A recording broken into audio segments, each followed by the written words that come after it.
Assalamualaikum warahmatullahi wabarakatuh. Salam sejahtera untuk kita semua. Sebelumnya, saya ingin mengucapkan terima kasih kepada Ibu Dita Faisal selaku dosen public speaking yang telah bersedia untuk menonton video ini, serta teman-teman seperjuangan dan kepada narasumber. Ngomong-ngomong soal narasumber hari ini adalah teman saya dari awal masuk kampus dan dari masa ospek. Dia ini bareng terus dari dulu ketemu dan kebetulan ketemu lagi di semester ini. Kita perkenalkan langsung aja. Ada Sela. Hai, Sekar. Dulu dong.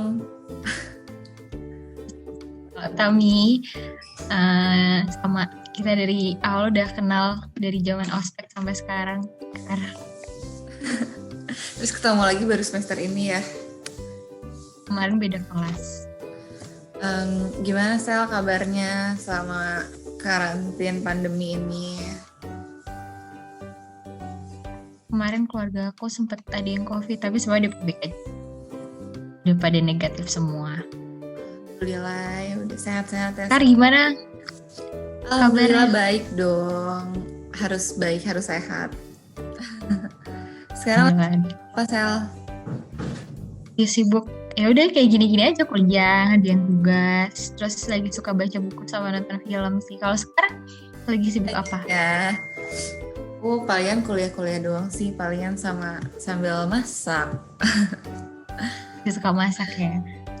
Nih hari ini tuh aku pengen ngobrolin tentang vaksin COVID-19 itu loh. Tahu kan yang lagi menjadi perbincangan netizen sekarang. Menurut itu vaksin tuh penting nggak sih Sal? Kalau menurut aku sih vaksin tuh sebenarnya penting ya kalau prosedurnya udah dijalani dengan baik. Jangan sampai vaksin itu tuh jadi masalah baru di tengah masalah pandemi ini gitu. Jadi soalnya kan banyak banget nih berita-berita yang kurang mengenakan kan tentang vaksin ini yang sering kita dengar kan, belum ada beritanya tuh kebanyakan yang negatif. Tapi kalau kamu ditanya nih, kira-kira mau nggak sih ikut vaksin itu? Kalau aku pribadi, sebenarnya aku kan ada autoimun kan. Iya. Kan salah satu yang nggak boleh ikut vaksin COVID itu kan kalau ada autoimun. Aku kan nggak bisa. Cuman kalau misalkan aku bisa ikut, aku masih ragu sih. Karena pertama, vaksin ini tuh terlalu cepat nggak sih dalam uji cobanya. Iya, terus yang kedua, saya juga masih dikhawatirkan juga ya. Iya, terus yang alasan yang kedua juga masih banyak kan orang-orang di luar negeri sama orang-orang di Indonesia yang abis vaksin dia justru malah tetap kena COVID, terus malah sampai dia meninggal gitu kan. Jadi masih ragu sih, masih butuh penjelasan yang lebih detail yang tapi menurut kamu kalau untuk orang-orang yang kan katanya udah diuji nih obatnya segala macamnya, terus udah ada orang yang divaksin juga, menurut kamu aman nggak sih kalau si vaksin itu buat orang-orang yang membutuhkan gitu? Kalau misalkan ngomongin aman atau enggaknya, aku nggak bisa jawab ya, soalnya takut salah. Tapi kalau ngelihat dari berita-berita yang kesebar ini banyak negatifnya, aku masih lebih berhati-hati sih, masih lebih memilah-milah informasinya dulu. Jadi masih khawatir ya sama produknya. Ya soalnya obatnya kan keras juga kan. Iya katanya ya. Terus efektif gak sih vaksin tuh buat tubuh sebenarnya? Soalnya kan ada juga katanya udahlah nggak usah vaksin, nanti ini nanti itu gitu kan. Kalau efektif sih, efektif atau enggaknya kayaknya tergantung sama imun tubuh kita nggak sih, imun setiap individu masing-masing. Cuman yang aku baca ya, kalau misalkan kita vaksin COVID-19 ini tuh biar manjur, biar bekerja dengan baik tuh kita harus banyakin olahraga berat sama tidur nyenyak tuh harus sampai minimal 24-48 jam. Tapi itu kayak nggak masuk akal gitu nggak sih kalau kita harus tidur nyenyak sama 20. Iya. Emang kita jam tuh kayak lain nggak sih kalau tidur terus? Iya kan masih. Iya, kita tidur 10 jam aja udah pegel banget, apalagi ini. Jadi menurut aku kayak masih kurang tepat gitu sih. Masih nggak masuk logika gitu loh. Iya sih, Kalau buat karena aku. juga berita-berita yang kurang masuk akal dan jadi permainan media juga kan, ada beberapa. Ya. Dari yang kamu baca nih, sebenarnya target vaksin ini tuh siapa sih, dan harusnya tuh sebenarnya kemana dulu? Karena kan dari media aja ada beberapa yang harusnya ke sini dulu, harusnya ke anak-anak dulu, ke orang tua dulu. Jadi kayak beda dari tiap sumbernya.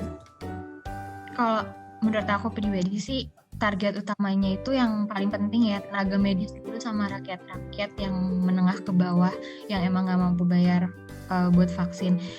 Kalau tenaga medis pasti sih kalau menurut aku harus paling diprioritasin, soalnya kan dia selama setahun ini yang kontak langsung sama orang COVID kan, dia ngurusin dari pagi sampai Garda malam. terdepan gitu ya. Ya garda terdepan, jadi kayaknya lebih prioritas untuk divaksin duluan gitu. Terus kamu pernah baca gak sih yang katanya ada bupati mana ya yang Bupati Sleman yang kena COVID itu loh, yang abis divaksin. Aku pernah dengar sih kayak berita itu. Terus itu gimana tuh menurut kamu? Soalnya kan kayaknya kalau dia udah divaksin nih, terus tiba-tiba dia kena COVID lagi, berarti kan orang-orang kayak langsung meragukan gitu loh. Ya gimana kalau udah vaksin, padahal kan vaksin sendiri buat bukan buat antibody, cuman buat menambah kekebalan tubuh gitu loh, ya kan? Iya benar.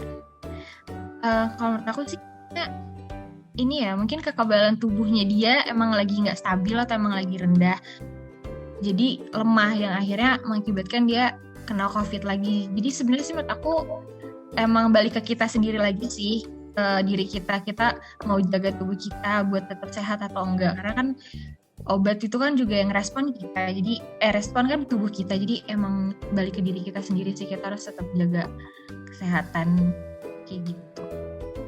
Kalau di lingkungan sekitar kamu tuh udah banyak yang kena apa gimana, atau biasa-biasa aja? Kalau lingkungan aku di keluarga sih banyak yang kena COVID ya kemarin pas mau tahun baru, tapi semuanya alhamdulillah udah apa sih, udah baik-baik aja. Tapi rata-rata OTG atau gimana? Ada yang OTG, ada yang emang gejalanya udah parah, kayak udah sesak nafas, udah nggak bisa nyium apa-apa, udah mati rasa lidahnya kayak gitu. Kalau Sekar gimana? Ini ada yang kena COVID?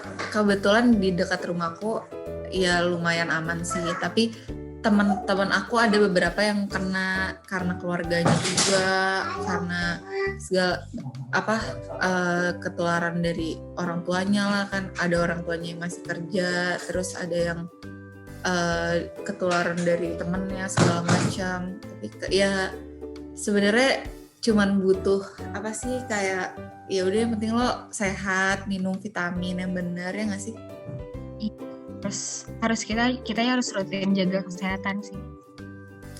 Tapi sebenarnya protokol 3M tuh ngaruh nggak sih menurut kamu?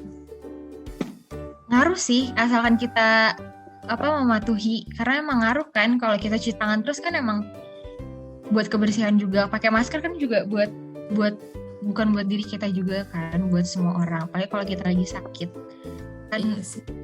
Ya gitu. Jadi biar orang-orang tidak tertular virus. Ya dari yang batuk biasa juga sebenarnya kan bahaya juga, nanti orang nular ya kan. Apalagi kalau ada anak kecil. Ya kalau menurut kamu si anak-anak kan belum pada bisa pakai masker gitu kan. Terus kamu sendiri nih yang punya adik kecil, terus misalnya keluar yang kalau nggak pakai masker tuh takut gak sih? Lumayan sih, karena takutnya kayak kan anak kecil tuh kadang-kadang suka sembarangan megang atau sembarangan suka jalan-jalan gitu kan kita nggak tahu kalau dia lari-lari atau jalan-jalan terus tiba-tiba depannya dia ada yang batuk atau pilek, itu kan ngeri juga ya. Jadi diajarin untuk pakai masker, terus dikasih lihat kalau lihat nih banyak orang yang pakai masker soalnya lagi banyak bahaya ini. Tapi ya aku ngerti sih corona tuh bahaya, jadi dia mau pakai masker gitu. Udah berapa tahun sih adik kamu? 3 tahun ya? Apa 2 tahun? 3 tahun dong, 3. Iya, udah gede. Ya, udah lumayan ngerti sih. Iya Tapi sih udah ngerti sebenarnya. kalau orang tua kamu sendiri tipikal yang mematuhi atau ya udahlah let it flow aja gitu? Keluarga aku tuh tipikal yang agak ini ya, strict banget sama peraturan, bener-bener mematuhi banget. Bahkan aku kalau keluar aja tuh bener-bener yang di tas tuh udah harus disediain sarung tangan, hand sanitizer, Oh iya, udah sampai segitunya. masker tuh bawa. Iya parah. Terus kalau mau pulang tuh harus langsung bener-bener mandi baru boleh megang-megang lain. Sama Sekarang sih. gimana? Keluarganya gitu juga. Kalau di keluarga aku sama, cuman kayak ya udah yang penting kemana-mana bawa hand sanitizer, disinfektan. Nanti sebelum duduk di mana restoran apa gimana semuanya disemprot. Ya sebenarnya kalau dilihat-lihat sama yang biasa aja tuh kayak iya pensil baik banget, tapi ya semua kan balik lagi ke keluarga masing-masing. Emang kita nggak ngejaga, nanti keluarga kita kena, ya yang ribet susah kita juga, ya nggak sih? Iya bener sih. Ya udah gitu aja sih Sel. Oh iya, ya udah, kurang lebihnya mohon maaf kalau ada salah kata. Wabillahi taufiq wal hidayah. Wassalamualaikum warahmatullahi wabarakatuh. Waalaikumsalam warahmatullahi wabarakatuh. Makasih Sekar. Makasih ya Sel.